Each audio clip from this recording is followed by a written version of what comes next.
Hey child, and welcome back to another episode of Slay and Pray with me, Melissa Renee. Hope you got your makeup ready, hope you got your Bible out, and you are ready to go. So let's get into it.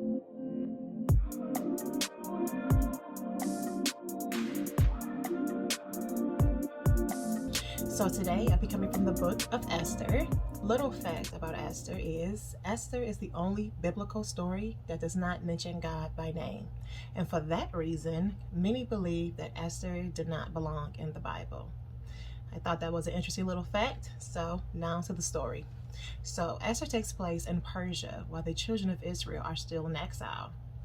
So at this time, the king is King Xerxes, and he's giving a 7-day banquet. And on the last day, I couldn't get my stuff open, but on the last day of this banquet, he called for his wife to be brought forward, right? The queen, because he wanted to show off how beautiful she was, but she refused. Yep, she refused. So this, of course, angered the king, and so he went to his boys like, what do I do with her? She's not obeying my orders. Like, what should her punishment be, basically? So their advice was, when this gets out to all the other women, to our wives, they're going to find it to be okay to, show disrespect to us. So what you should do is remove her from her royal position. And King Xerxes found this to be an awesome idea. So that is what he did. He removed his queen from queen. And yeah. So one of the attendants who served the king approached him and was like, well, why don't you have young virgins brought to the palace?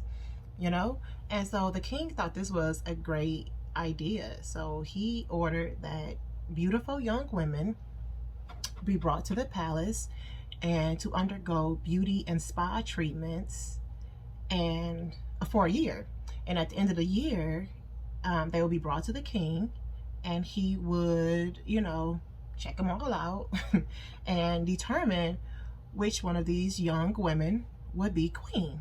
So there was a Jewish man named Mordecai who had been raising his orphan younger cousin as his own child, right?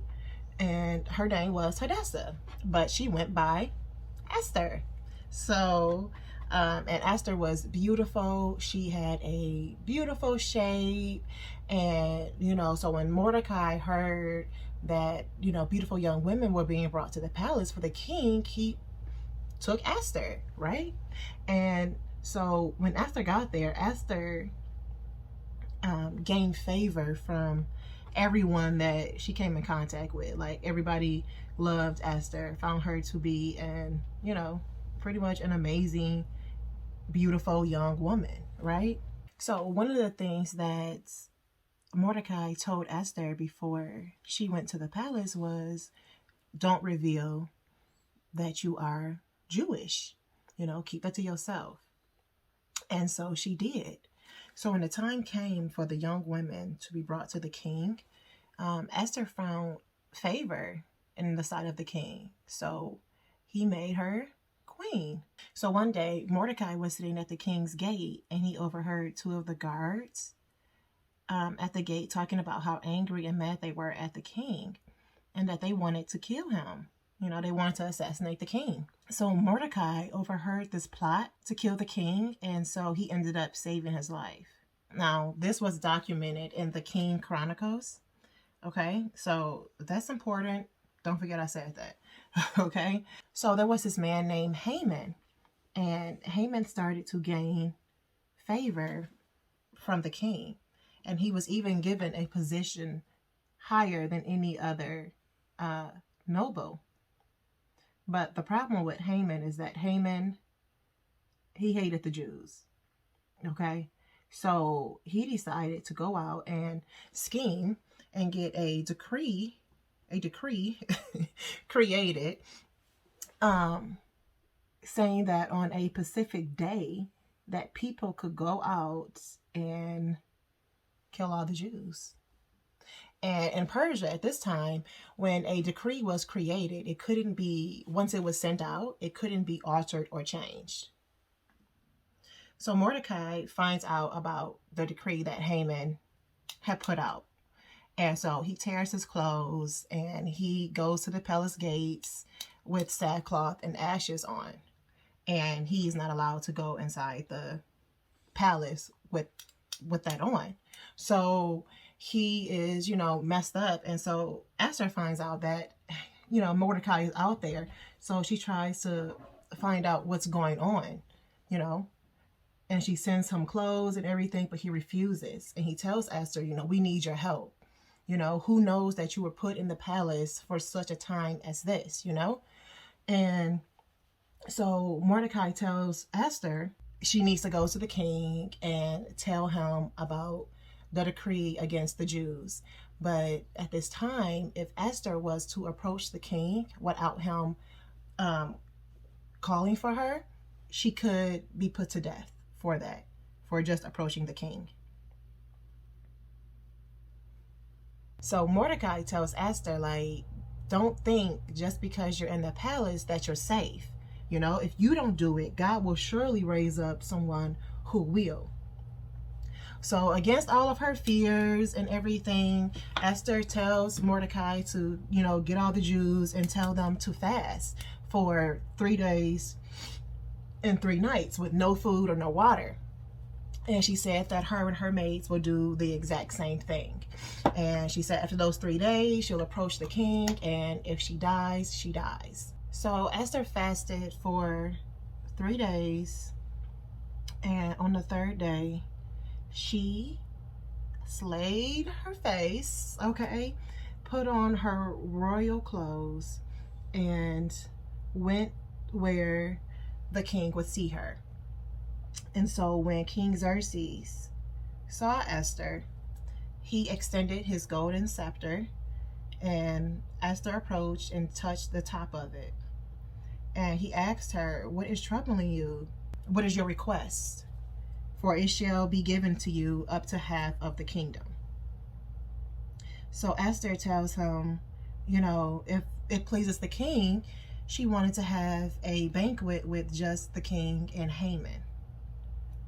And so the king sent for Haman to come to the banquet. So while they're at the banquet, King Xerxes asks Esther, So as they're at the banquet, Xerxes asks Esther, what is your request? And she just says, I want to have another banquet with you and Haman again tomorrow night, and then I'll present to you what my request is. So he agrees.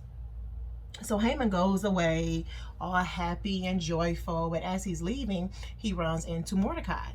And Mordecai does not, stand up. He doesn't, show fear when he sees Haman or anything. So this infuriated Haman.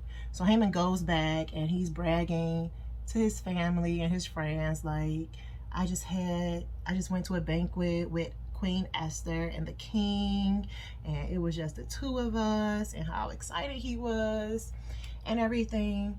But he also told them how furious he was that Mordecai did not, show fear or stand up when he saw him.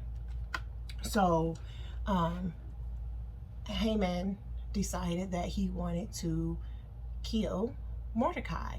So he had a pole built up for Mordecai so that he could impale him on the pole. So one night the king couldn't sleep, so he had the Chronicles read to him. And the part about Mordecai saving the king came up, about the assassination came up. I told y'all to remember that, didn't I? So because of this, the king called Haman in, and he asked him, what should be done to someone who the king wants to honor, right? And so Haman, being this cocky little person that he is, he figured that the king was talking about him.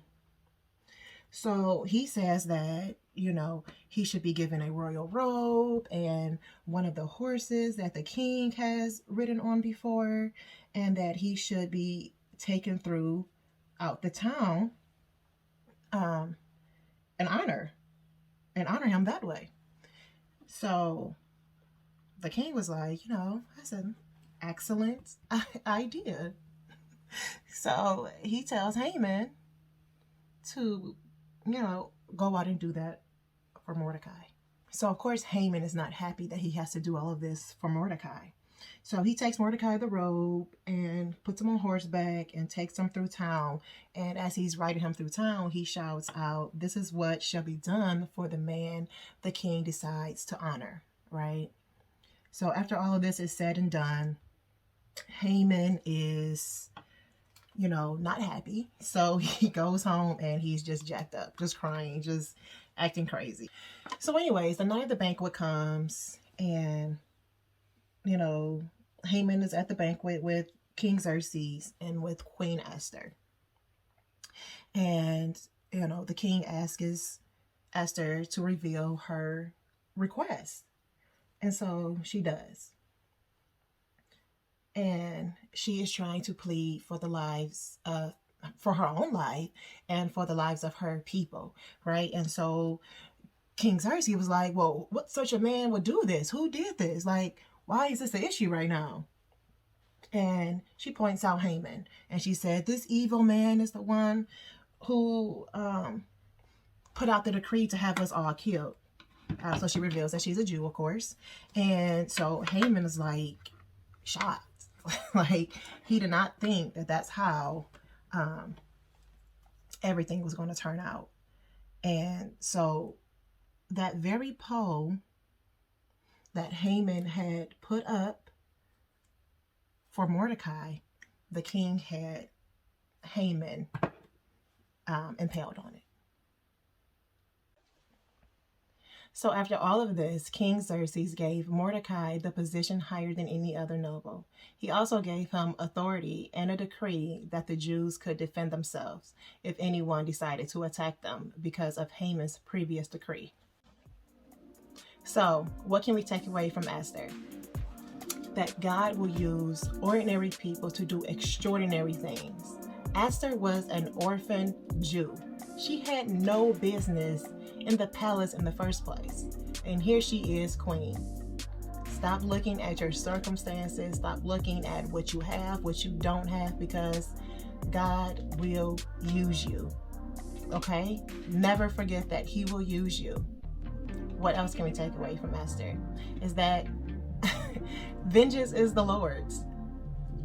Haman tried to do everything he could to destroy Mordecai, to destroy the Jews, and he ended up failing at all of it. Stop allowing what people say to you, do to you, stop you, okay? Get rid of that fear, okay? So, I hope you guys enjoyed this video. I will see you in the next episode of Slay and Pray. Thank you for joining me for Makeup and Ministries by Bible Babes.